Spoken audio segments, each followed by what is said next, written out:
G'day, g'day, wherever you are in this beautiful multiverse of ours. Beautiful multiverse of ours, I'll say that in English. Welcome to Mastering Music, Mastering Life. Tony, Jack the Bear Mance in the house doing our ISO edition of the podcast. And with thanks to my sponsors at Omega MMA and Jiu-Jitsu in Collingwood. Thank you very much for supporting the podcast as they have been all year. Good Greek boy, by the way, Michael. George Soteropoulos.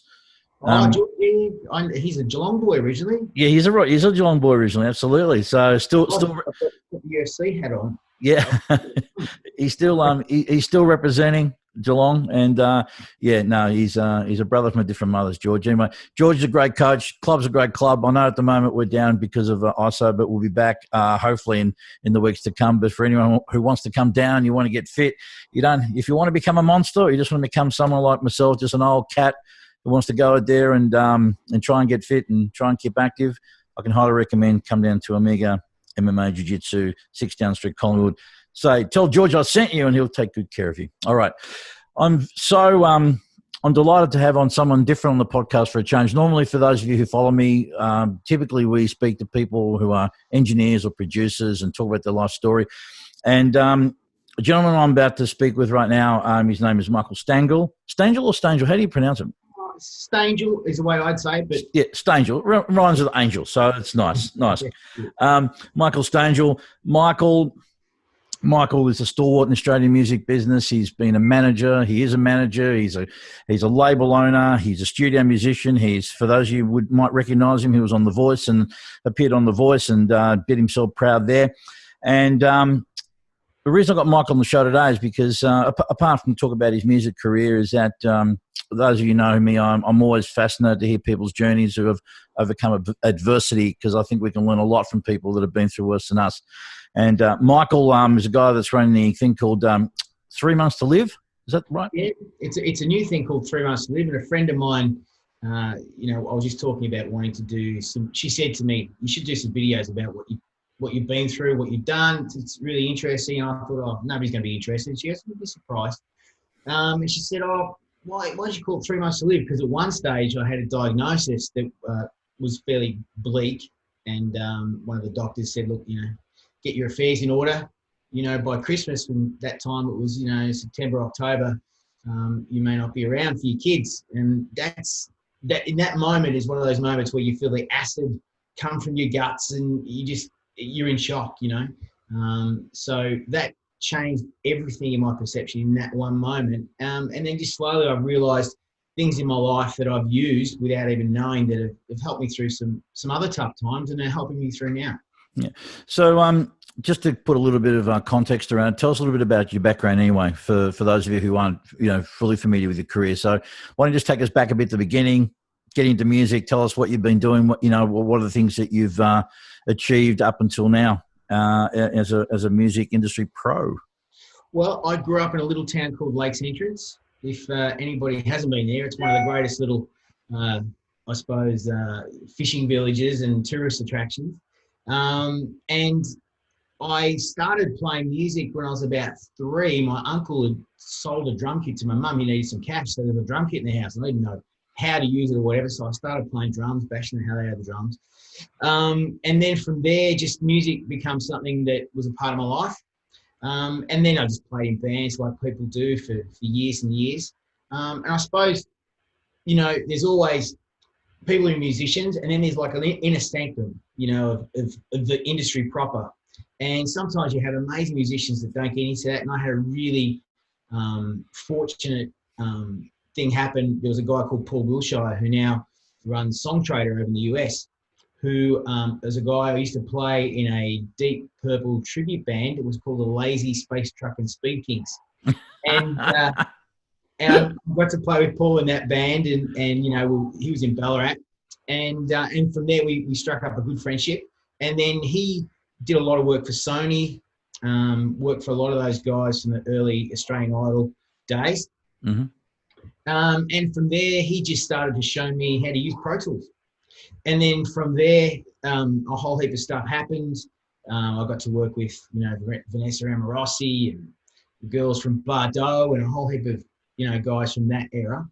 And then Paul's in the US and said, look, I've got this guy that wants me to do some programming for him called David Nicholas. So you should go up and meet him. And so I did. And I suppose from there, it was a situation where we had this reality TV girl called Amity Dry, who was on The Block. And David was asked to produce her album. And so he goes to come up and be my programmer at that time, you know, loops and all that kind of stuff.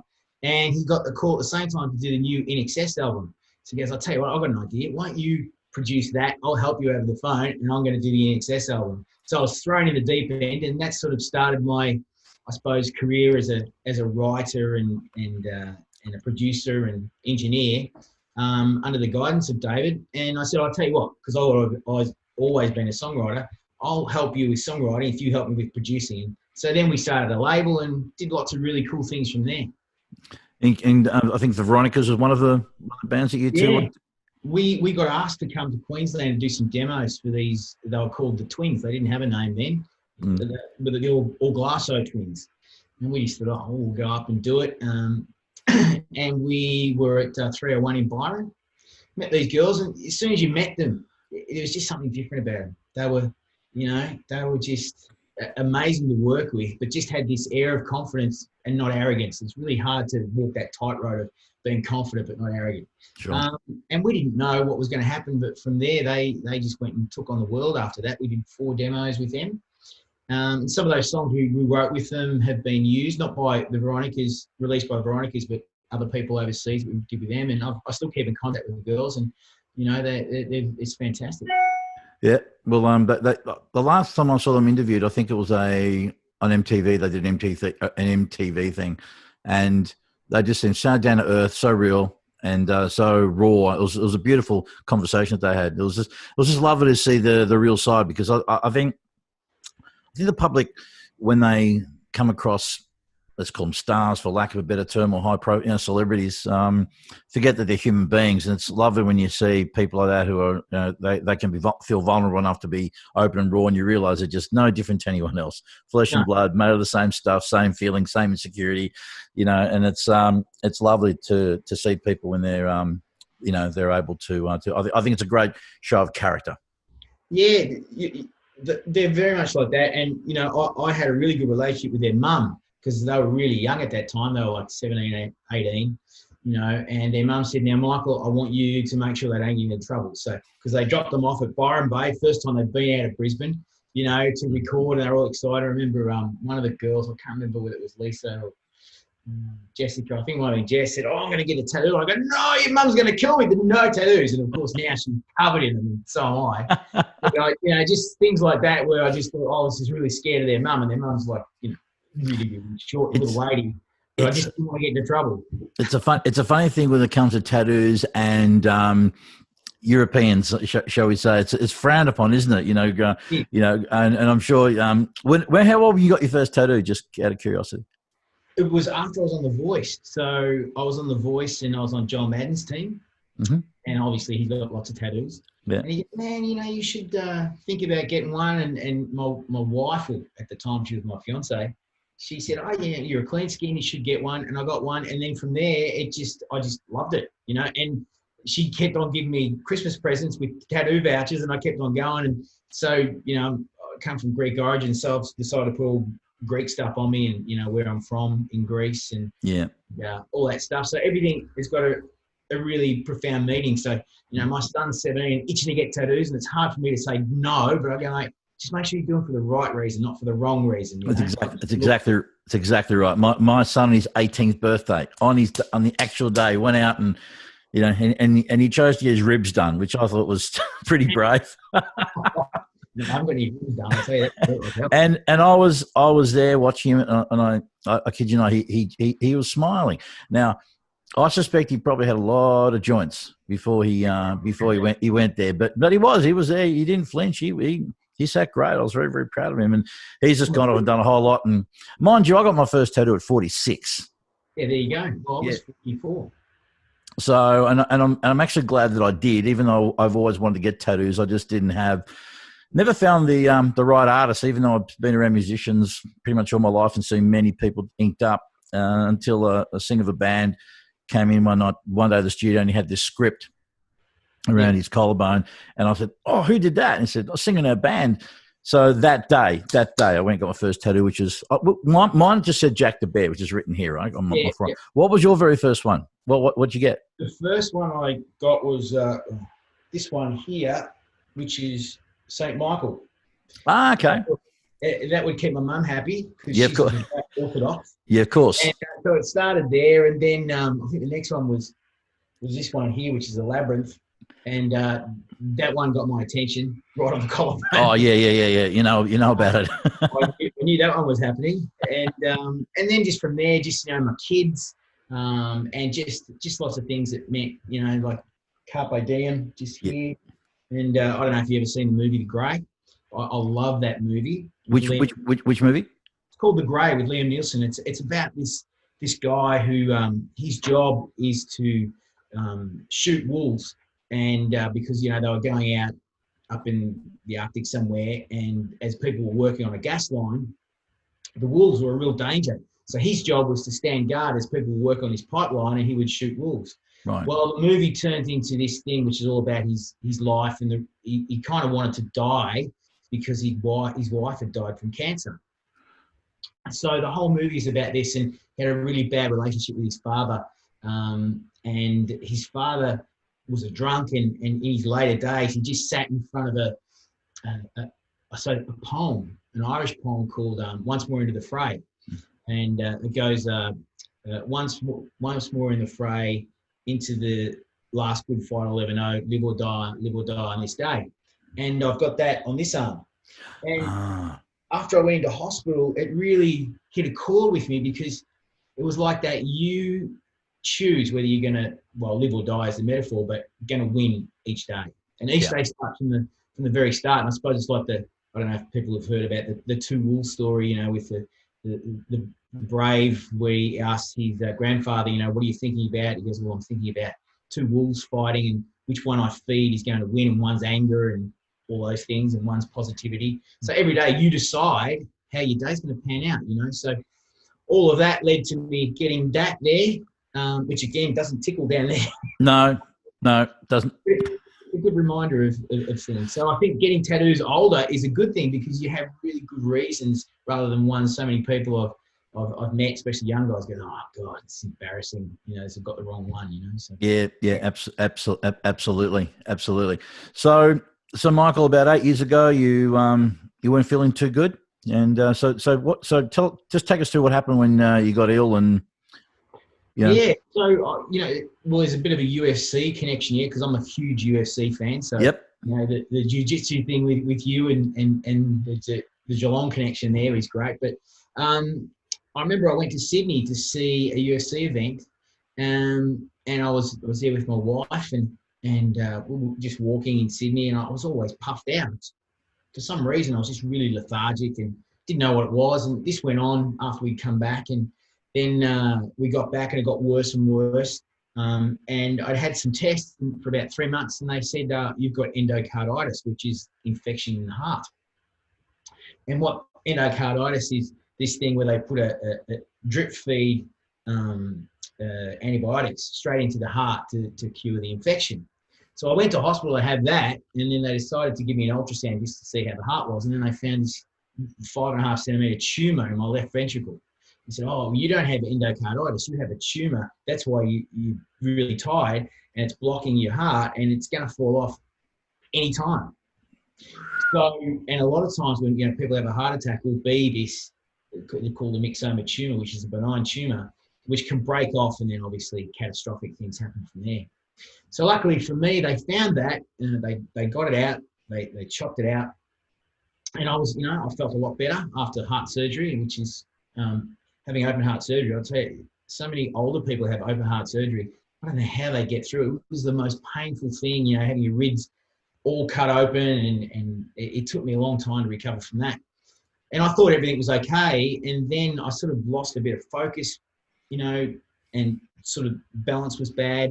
And what had happened was the tumour that they cut out here had caused a shower, and the shower went in my bloodstream, and there was 7 tumours in my brain, and they were growing. And so those tumours just started growing in my head, which led to terrible things. So that's how I knew I got sick. And then from there was the whole story about all the brain operations and you know, the guys not having a correct diagnosis for the longest time. They thought, you know, that I had a really deadly cancer. You know, basically, you know, I had something chopped out of my back about 30 years beforehand, so they thought it was melanoma that had got into my brain. Yep. But it was actually the myxoma, which they at that time they thought, well, that could be just as deadly. We didn't know how that affects people. It was a very rare thing. And they were growing, and I was getting them out. When I was on The Voice, they were growing. I had another brain operation after that. And then for whatever reason, whether it's because of all the things that I did, or it's dumb luck, or it's always meant to be, they stopped growing, and they've been stable for the past 6 years. Okay, so take us to the point you early on. You said that when you were told you had 3 months, you know, it was like the acid rising in your stomach. It was this realization.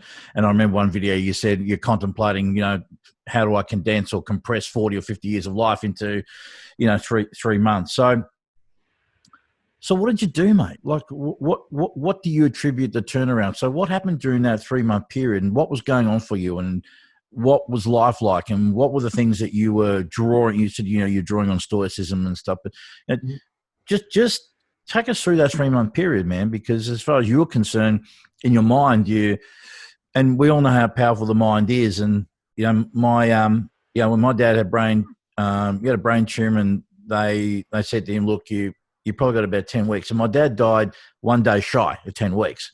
Yeah. And I'm always amazed, but not surprised, how when people give a diagnosis, usually, you know, in your mind's eye, you're there. So how'd you turn it around from what other people would consider, right, I'm fucked, to this ain't happening for me, and to still be here today looking at like, again, if you hadn't said to me that what you've been through, just by looking at you now, there's nothing there. There's no telltale sign telling me that you've been through what you've been through.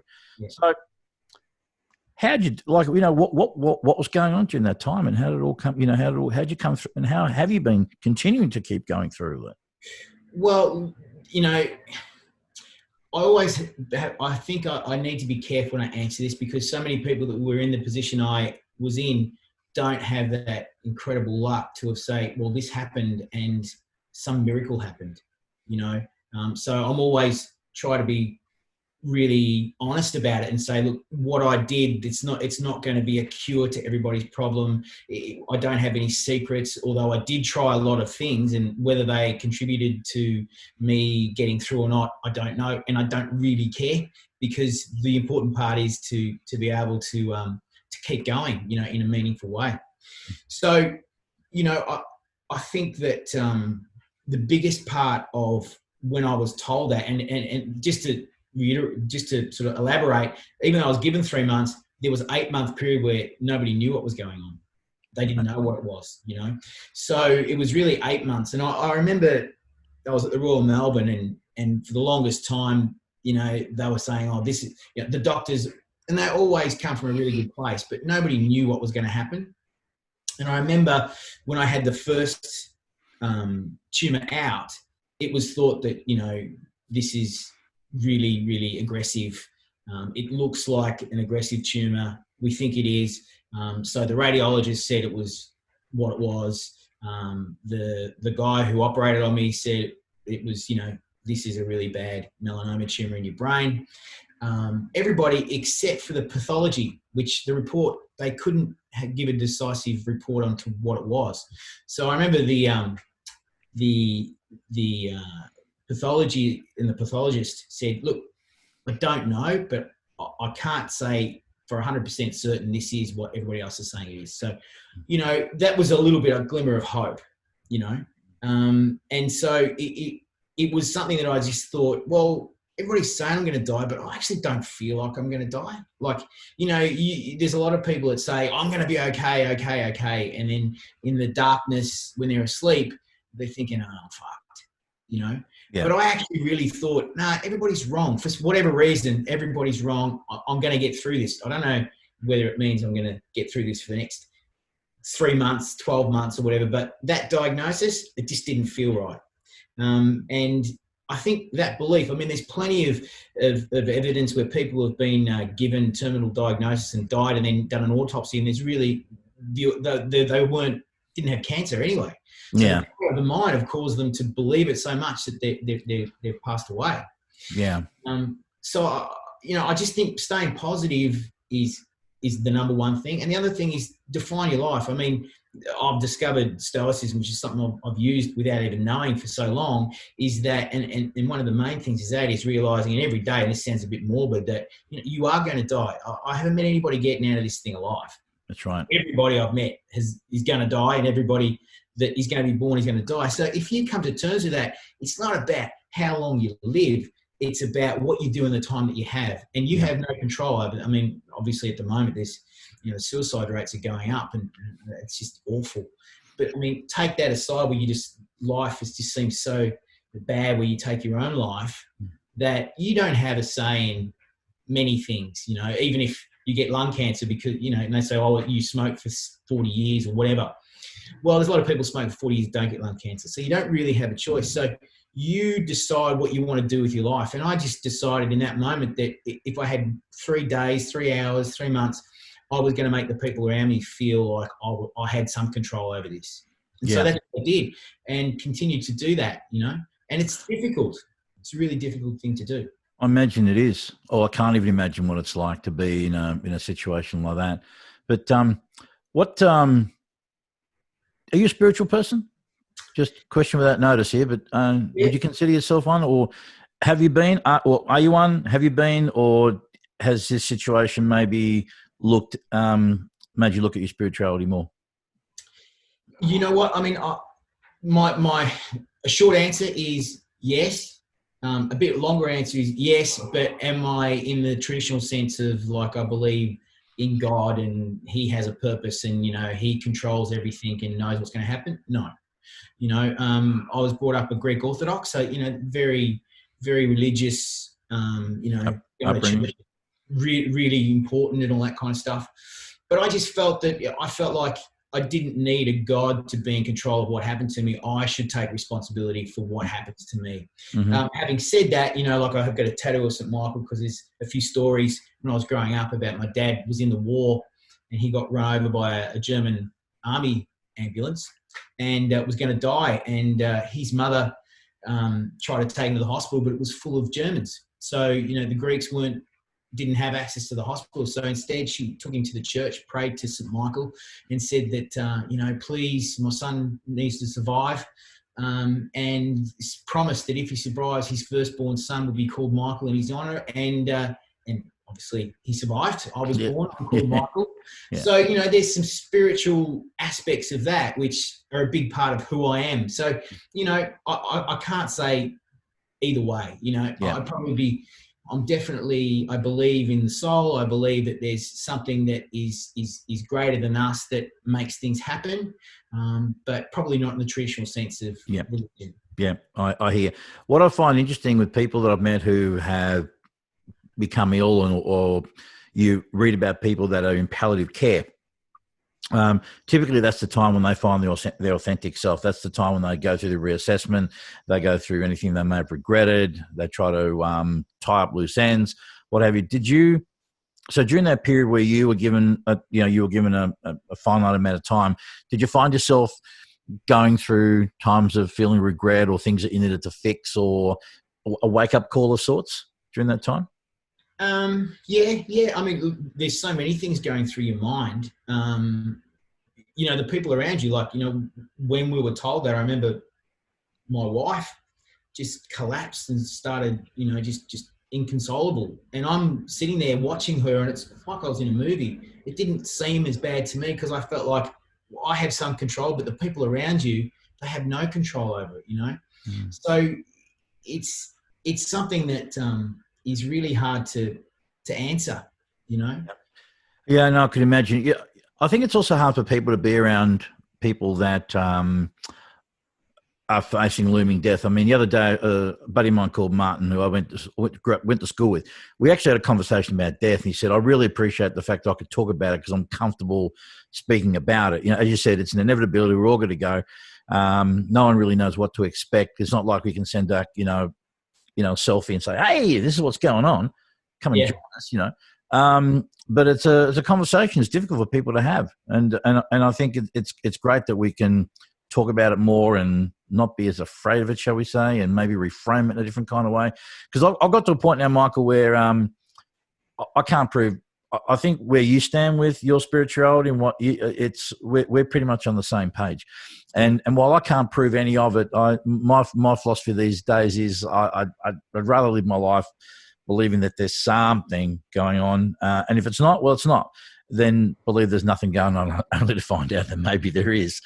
So it's just a sense of kind of optimism that I keep holding in myself. But it's interesting how people find their authentic self. And speaking to you, I can just tell you just having watched a few of your videos, I just thought, wow, this guy's the real deal. He's very authentic. He's and I think what a gift though that now you have to share with the world and share with people, whether it's people in the music industry who are going through tough times, people with cancer, or even messages to people how to help people who are living with people who have cancer or have some kind of life-threatening situation, as to how to be able to deal with that and how to be able to support them, speaking from your perspective. Because I think my experience has been with people who I've known who have gone through some real shit and some real, disease and who are terminal and whatever. I think it's the people around them that do it harder, that seem to do it harder. It almost seems like, do you know what I mean? The people in the eye of this storm, and they're the ones trying to calm everyone down, say, hey, it's cool.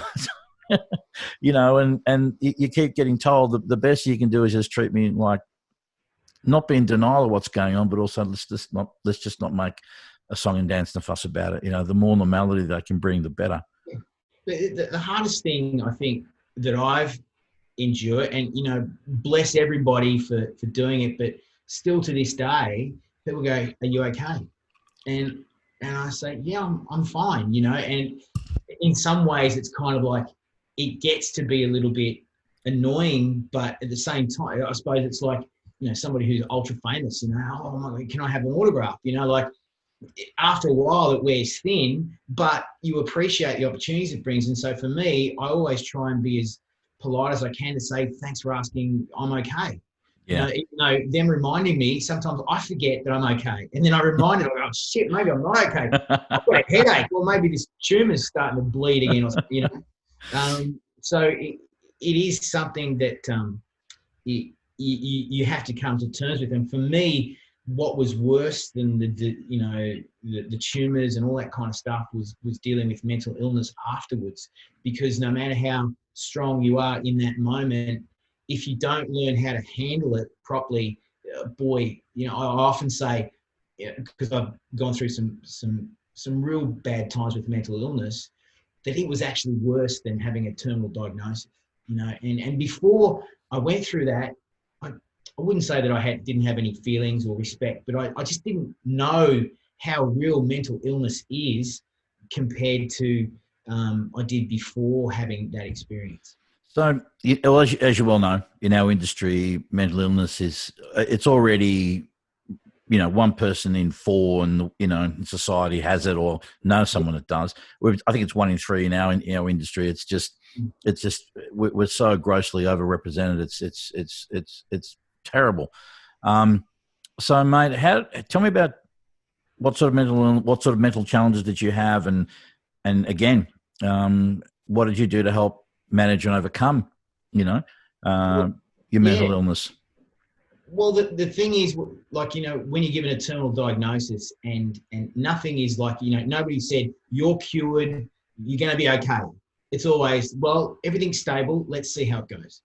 So when you have that, it's almost like you're living with with a noose just hanging right up here, or a guillotine around your neck, because you think, geez, at any moment things could change like that. And if they do, I'm back where I was. And it was such a hard battle. So when you have that all the time, mental illness is something that then has an open door to come and knock on and go, hey, I'm here, how about thinking this way? And that definitely happened to me. It was I think in one of the videos I did, I explained it briefly that you know, I was doing okay. You know, occasionally I feel sorry for myself because, you know, one of the beautiful things I had from having brain operations was epilepsy now. You know, so, you know, just out of nowhere I can have a fit, and those themselves, you know, I have grand mal, like big ones, you know, where hospitalisation and ventilators. So I know what it's like to be on a ventilator. It's terrible, by the way. Mm-hmm. So, you know, diabetes is something that really started to go bad for me after that. You know, so a lot of chronic illnesses that you know were bad. I had I had a big blood clot in my leg that went up into my lung. You know, so I had to have operation for that, blood thinners, so all the things you can think of. You know. Yeah. So with all that going on, I remember a guy a young guy who had some clotting issues in his health journey, had to have some brain operations to get them taken care of, and his brothers, and he was in a band called the Micmacs, which is a kids band, and a really successful kids band. They were doing fantastic. You know, Dean wanted to be a bit of a rocker, so I was doing some gigs with him, and we were talking about, you know, what it's like to have brain operations and how you kind of feel different when somebody's got their finger in your brain. Mm-hmm. Things change, you know. They just do, you know, dealing with that, and I was, you know, we were getting ahead and stuff, and then all of a sudden he died. He had a brain hemorrhage and was just with his mates, and then just collapsed and died, you know, from just having an embolism go through his brain. And when I found out about that, it was kind of like that weird feeling when I got told I had 3 months to live. It was just devastating, for, you know. And he was a great guy, don't get me wrong, but he wasn't, you know, my closest friend or anything. And it got me thinking about things, and I started to spiral a little bit. And I remember at his celebration of life, they asked me to sing Bohemian Rhapsody, and I did it. And I felt a bit weird, and getting off the stage, I kind of felt strange. And oddly enough, you know, that day my mother had gone in for just a routine operation, and it went really, really bad, and she had a massive stroke, and we thought she was going to die.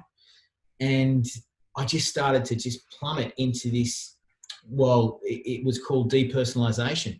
And depersonalization is where the world becomes unreal. You know, derealization, depersonalization, where you become almost like you're viewing your life from outer space. It's so hard to describe. And, you know, I could not figure out how to walk out of my bedroom to the toilet. I couldn't see. I went blind. You know, and the visions I had were just awful. Like, you know, I'd duck because I'd see like a tree going through the wall. I was crazy, you know. And the worst part of it is my family knew that I was going crazy, you know. And luckily I had a great psychologist that said, look, you're not going crazy. Your body is just reacting to such stress that it's telling you that it doesn't want you to do anything. So it's creating this reality in your mind that is making you not do anything. So he said, the more you fight it, the worse it's going to be. He said, the more you act like a bamboo and just bend and accept what's happening, the quicker you're going to be able to get through this.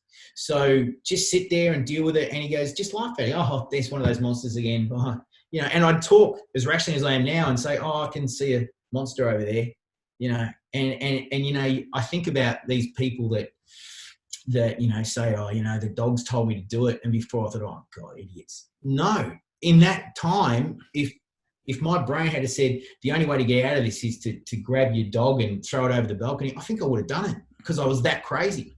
Right. You know what I mean? And that's how vulnerable it becomes. Now, with somebody with mental illness, throw alcohol and drugs in there as well. It's just awful. And I feel, like you said, in the music industry, we know so many people that self-medicate and have some mental illness and just spiral into this place where they don't want to be. They get judged by that, then they get defensive, and then they have more of substance abuse till nobody wants to be around them. And that's it. And you know, I remember my psychologist at that time, he said, it's because you have a creative mind that it gets worse. And that's why it's so bad, because it's the creative side of your brain that lets this thing come in. So, my wife is in the corporate thing, and, she's about as creative as an egg, so she doesn't, she's all about spreadsheets and this, that, the other. Yeah. So she just doesn't get it. But for me, like, I'll talk to her about philosophy and stuff, and she's, because I like that. Yeah. She thinks I'm boring. So she's probably not going to suffer from that kind of stuff, So everybody's different. But I think that's why music industry, so many people have that. It's not because we're lazy. It's not because we don't. Because as you and I would know, working in the music industry, I mean, I had a great mate of mine said, "Mate, you're the dumbest guy I know." He said, "You're the dumbest smart guy I know." And I go, "Why is that?" He goes, "Because you're really smart, but you work in the music industry, and how do you make money out of it?" I go, "Well, it's true." You know what I mean? And it's so difficult. So I think mental illness was actually, for me, more devastating than the cancer issues. Yeah, no, absolutely. I had chronic anxiety and depression too. I had the whole mixed bag. I didn't help my cause because I was a rampant cocaine user too. So they're not very good friends. And it certainly didn't help my cause. But interestingly, I had to get off all of that by, ironically, taking other psychedelic drugs, had DMT, and that was the beginning of me sort of like getting out of my situation to better days. One question that always gets me, Michael, and is why is it? And this is just an open-ended question because I don't think I have the answer, but it's just a curiosity. Why is it as humans we always seem to wait until the shit hits the fan before we do anything, before we get our act together? It always, things need to come to a head. I know in my life, my previous marriage, things had to get to a head. With my health, I had to be told you're going to die, son, from a heart attack or a stroke. I had to be facing a huge loss, and for me, it wasn't necessarily loss of life, but loss of property, loss of reputation, loss of health, potentially life, I suppose. Before, and it happens over and over and over. So, do you have any insight into why you think we just can't seem to kind of have this look ahead or perspective and go, well, you know what, we won't go there again, or we won't repeat that issue? I'm just curious to get your insights on that, mate. Yeah. Well, look, my insight on that is, and I draw from Stoicism, is that, and one of the main things is we lose sight of our mortality, and we forget that we're going to die, and so we act like we're going to live forever. And when we do that, we don't be good people. We behave badly because we think we're going to live forever. One of my bugbears, and I know lots of people will say, you're an idiot and stuff, but I always thought superannuation was a funny thing. We're saving like crazy for something that we've got to get to that age before we can get a benefit from it. Yeah. And like I said, I've got a lot of mates that will go, oh, you're stupid. You go, but I was just thinking, we forget our mortality is imminent and it could be here any time. So, in that situation where you're arguing with your wife or you've bloody cut your finger off in a work accident or something like that, and your life's devastated, you go, well, I'm still alive. And so it's okay. It's okay. And I'm no guru. So, I mean, I get pissed off all the time still. But, there's the reptilian part of your brain, which is down here, which is the, like animals have that reptilian thought process where, I fucking get you and, mm-hmm. this, that, the other. And then there's the higher part of thinking where, you can give perspective and you go, well, that would be stupid because if I did that, then this would happen. And if I tell this person off, that would happen. And so if you can just have some tools, I found it in Stoicism, but, there's plenty of other tools to just give yourself a break when you're thinking those regressive, aggressive thoughts and give yourself time for you to think with your higher thinking. A lot of those things that you've made mistakes or I think become less. Mm. That's how I think about it now. And my thing was like, I thought I was going to die. And so that's made me really focus that if I think about, well, I am going to die, and I was lucky it didn't happen then, but, I've got 3 beautiful kids that I love and a wife that's been incredible to me, and my mum has passed away, and I think about her all the time, and my old daddy's 82, Greek guy, just There's no idea what's going on with coronavirus at the moment. I think the world's gone crazy, you know? Yeah. And I just go, you know what? My crazy family is my family, and I love it in the moment every day. So that's how I'm going to live my life. And, you know, like my dad said to me once, you know, I said, Dad, how do you feel? Because he's getting older and he's, you know, widowed now and stuff. And he goes, well, when I go to bed, I just think about waking up in the morning. And that's all I think about. That's great.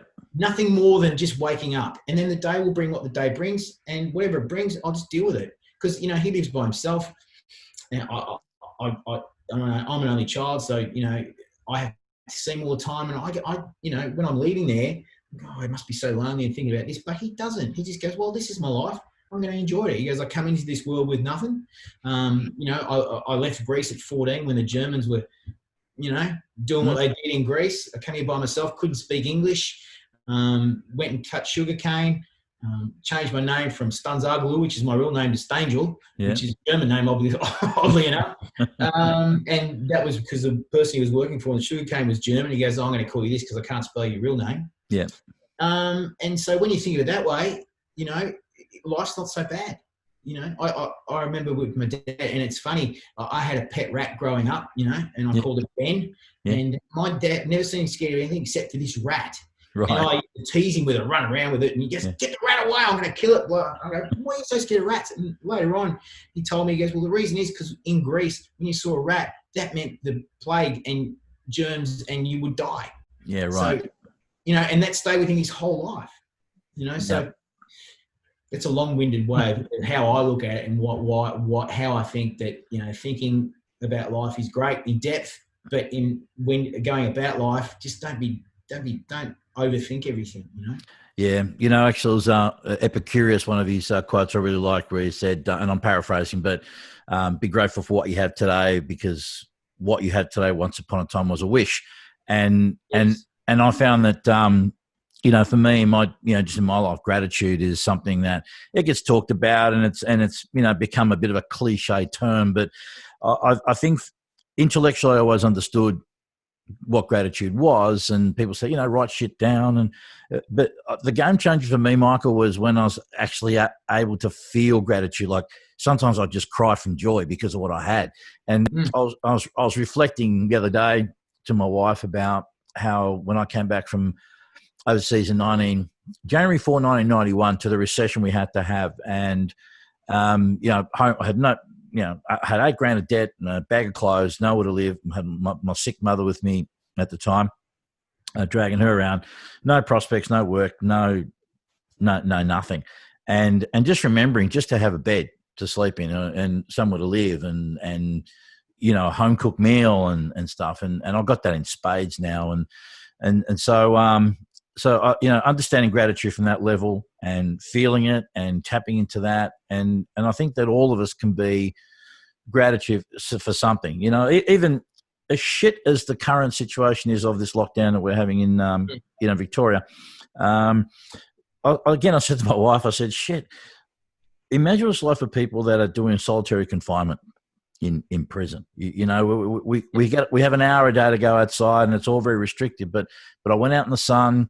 I went for a walk. I got some fresh air in my lungs. I was able to still move around, do some things, and just live life. You know, and enjoy what I could enjoy in the current, you know, situation. So, gratitude and feeling gratitude and doing that as often as possible, I think is a good way of getting you level, because it's easy to run away with a story about how shit it is and how hard it is, and get just wrapped up in the emotions of that.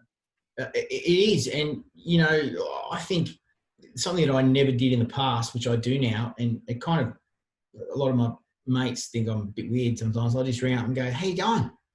And they go, oh, cool. Expecting me to want something. And I go, no, I just want to see how you're going, you know, what's doing, blah, blah. You know, so it'd be a long conversation. And, you know, you could say, oh, I'm a nice guy for doing it, but I actually get something out of, because I hate it when I haven't spoken to somebody for a long time and I actually need their help, and I ring up, hey, how you going? Hey, could you? I want to know that a month before I ring them up, and I don't have to say, how you going? I go, mate, it's good to see you. Could you help me with this? You know, and have been that situation, because I know a lot of people, I mean, I do, feel like I can't ring up and ask for a favour because you haven't spoken to that guy for 3 years. but just ringing people up to say, hey, how you going is so important, especially now. I just joined this men's group online. Barry Hall and a few AFL footballers are doing it, where it's just a place where men can talk, because, obviously at the moment everybody's seeing that with what's going on, family violence is a terrible thing. And I can empathise with some guys who just feel like they've lost everything that they've ever needed and don't have the tools to realise lashing out at your loved ones is not the answer. Yeah. It's the worst thing. And, there are there's some assholes out there. I've met evil people, but most of the people, 99% of the people that I've met are really good people who lose their way. Yeah, this is true. And deserve a second chance, Yeah. And there are some hideous people out there that don't. I'm the first one, if I see anybody, my wife's huge into, the real true crime, all that kind of stuff. Yeah. And I actually worked on the podcast with True Australian Crime with Michelle Laurie and stuff as an engineer. Mm-hmm. And some of the stories I brought in, like I'd be getting worked up, just going, I want to find that guy. How could he do that? How could he do this? But they're the evil people. And I suppose, at the moment, it's sad to see that, if there's one bad man, every man's bad, and people that it's just as bad as that bad man, where they get lumped into that, because most men aren't bad. I agree. And we're living in a society now where, most young men, I mentor a lot of young men, who are fatherless. This is the problem. We got a 50% divorce rate. We got dads who even, look, I'll be the first to admit, in my former married life, I was not very present as a father. My marriage was not a tremendous marriage, and so I wanted to be away from home as much as possible. Obviously, that rubbed off on my kids, and they took it as if I didn't want to be around them, and presented its own problems. But no, man, it's I think it's very hard to be a man, because the question is, what is masculinity? What's a man? What's a good man?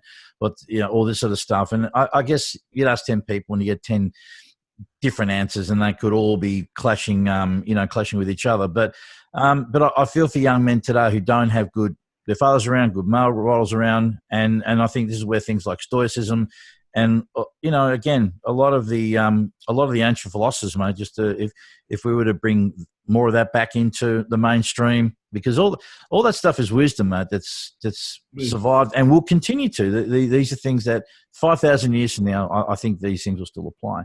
And so do you do any mentoring yourself? With young guys. I do. Through managing, you have to be a psychologist.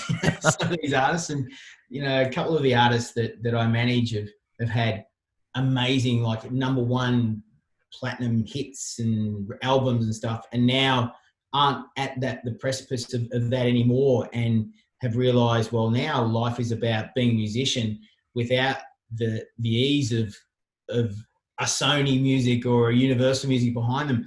And it's difficult, it's really difficult for them to come to terms with. So, mentoring those guys and for me, not so much in a musical sense, but more, I've done a lot of stuff with kids that have cancer. Yeah. And that, just today I found out a girl that, one of the guys I managed, Taylor Henderson, one of his biggest fans was this young girl who was a huge fan, and we went around to her house, play guitar, and we found out, her funeral was actually today. Oh. And she lost her battle.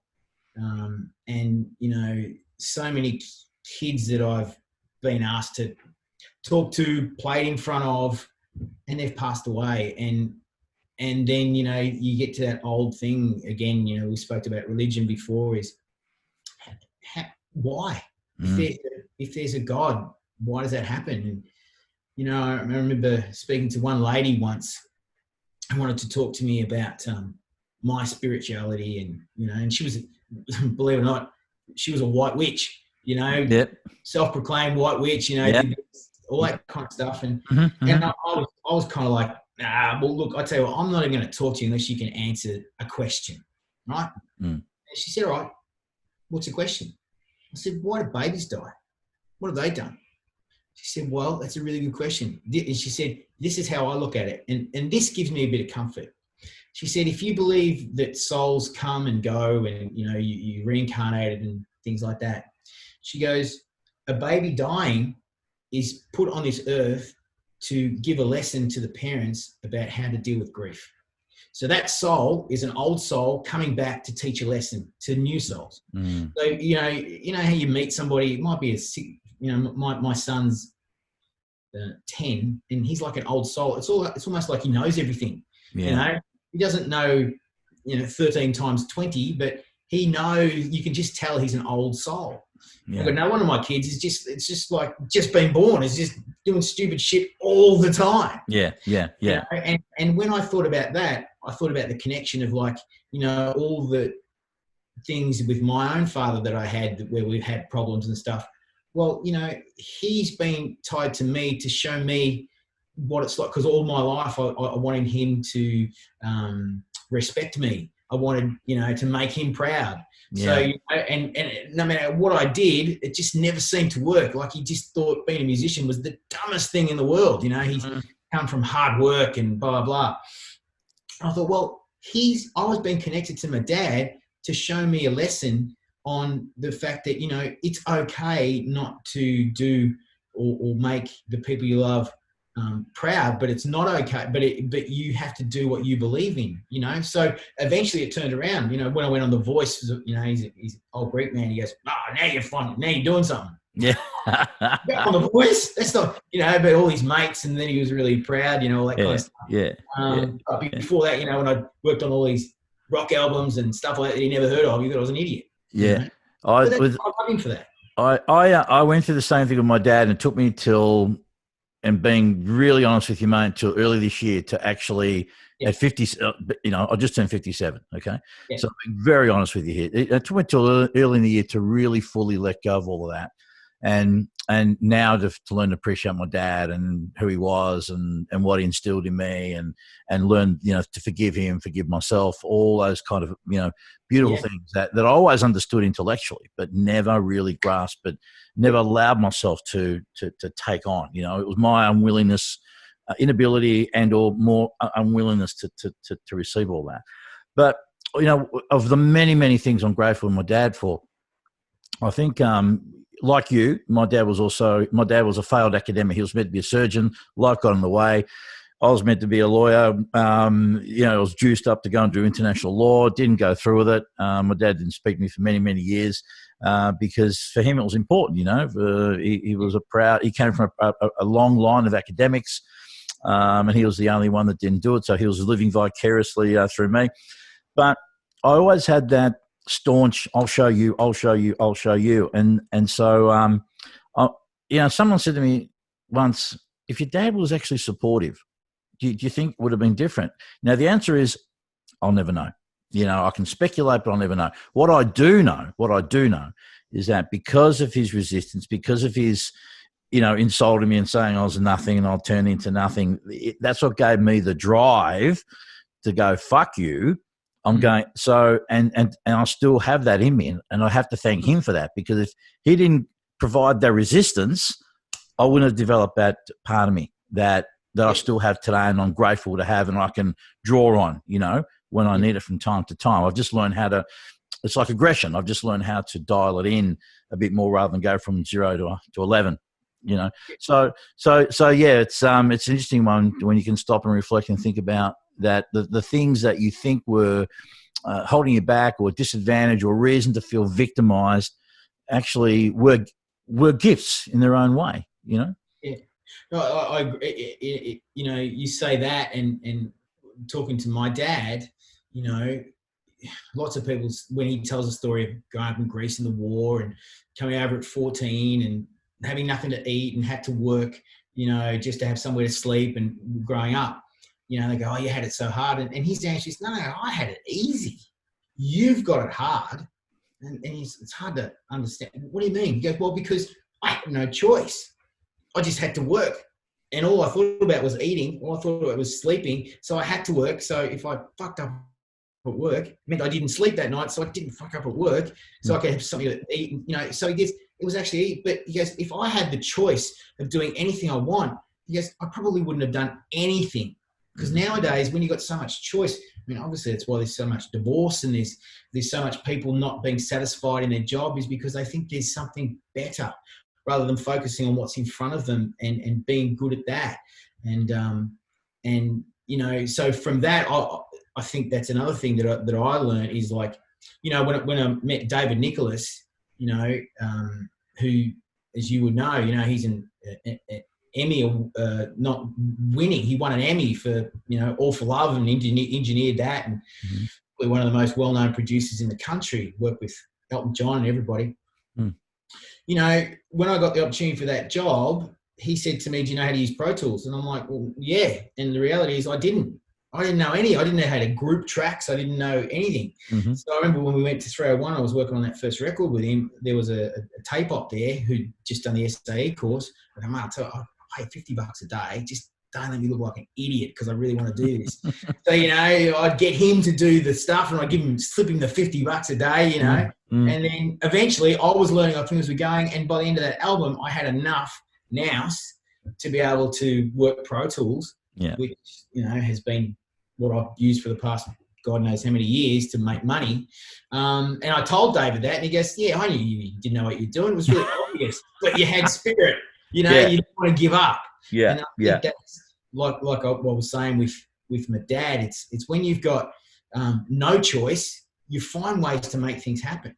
Yeah. You know? And you fake it all the way through. I'm scared that someone's going to find out that I don't know what the fuck I'm doing at any stage, but I just do it because I'm too stupid to realise there's so many other people out there that do stuff, and you find success that way. Oh, mate, I wrote a blog about that, about imposter syndrome, and I think that plagued me for most of my working career. People think I'm taking the piss all the time. Yeah, man, I was waiting almost daily for someone to come to the door and say, "You're busted. We got you." It is, you know, for me, I look at, you know, some of the big managers in Australia, which when I was doing stuff, they were, you know, the people that I looked up to and thought, I want to meet them one day. And, you know, now I manage Justice Crew, Taylor Anderson, Nathaniel, and a whole heap of, you know, really well-known people. And sometimes I go, if they only knew, I don't know what the fuck I'm doing. I'm just making it as I go. But I'm just more determined than the next guy to not make mistakes and do the best I can for them. Yeah. And when you do that, you tend to make more good decisions than bad. And, you know, they've all said, all the managers had in the past have just been lip service. You know, they haven't really done anything for us, you know, and not to say that I've done so much, but at least I've tried. Yeah. You know? I guess that's all you can do. So what are the, moving forward now with the 3 Month to Live project? So what do you hope to get out of it? What are the things you're going to be planning to do in the future? And what's any outcomes you have for it? What would you like to achieve with it? Well, what I'm trying to achieve is that, you know, I'm 53 on Friday, you know, and I've been a musician and you know, own record labels and tried all that kind of stuff, and realised that, you know, it's time for me to transition into something that can help others. And if the money comes, it comes. Stop focusing on trying to make money and being smarter than everybody else. So just do what I want to do. So this 3 months to live is what I didn't realise. And, you know, when you contacted me to have a talk on the podcast, I go, oh my God, I made a video and it touched somebody, and now I'm going to do a podcast. And it's pretty simple. But, you know, if I was trying to worry about how many likes the videos got or comments and stuff like that, it probably wouldn't have happened because it wouldn't be genuine. So my idea is just to keep on being genuine. I'm a content creator now. I didn't even know what that was until a month ago, but apparently I'm a content creator. So I'm going to do that. I'm going to create content. I've just nominated for Geelong City Council, so I'm going to try and be a councillor. Whether that becomes successful, I don't know, because I'm genuinely interested in the people around me and what they're doing. And you know, like my dad says, Jesus, you talk a lot, and I like talking, you know, and hopefully somebody gets a little bit out of it and takes it, you know, takes it further. My poor son has to listen to me all day, every day. And, and I say to him, mate, I don't care if you don't do what I do, but if one thing I see is at one stage puts you on the right path for your own life, then I'm happy. I hope that in 10 years' time, I have to come to you and go, mate, can I borrow some cash? It'll make me so happy. I want you to be as good as I am. I want you to make me look like I'm an idiot. And that would make me happy. And that's with everybody. If they take something from me and turn it into something amazing, then I couldn't be happier. You've done your job. You've done your job. And so, like yourself, I feel life, as I get older, I realise more and more life's about service and service to others. And we all have our gifts. And in your case, you got the gift of your story. I've got my gift of my story and my experiences. And so to be able to serve particularly young kids, because again, the cliche of they are the future. They really are the pebbles that are going to drop in the lake of life and are going to create the most waves in the pond. So get in early to the ones who want to listen. And I believe that there are plenty of kids who don't want to hear, but there are those who do. They come willingly. They're open. They're open to taking on what you've got to, for consideration. And you can do, and you can't help people, but you can serve them, and you can serve them by, just like I said, sharing a story, being authentic, being who you are, talking to them on their level so they understand. And there's a thing, it's like you can talk to people that have been through cancer, and straight away when you open your mouth, they just know, they just feel it energetically.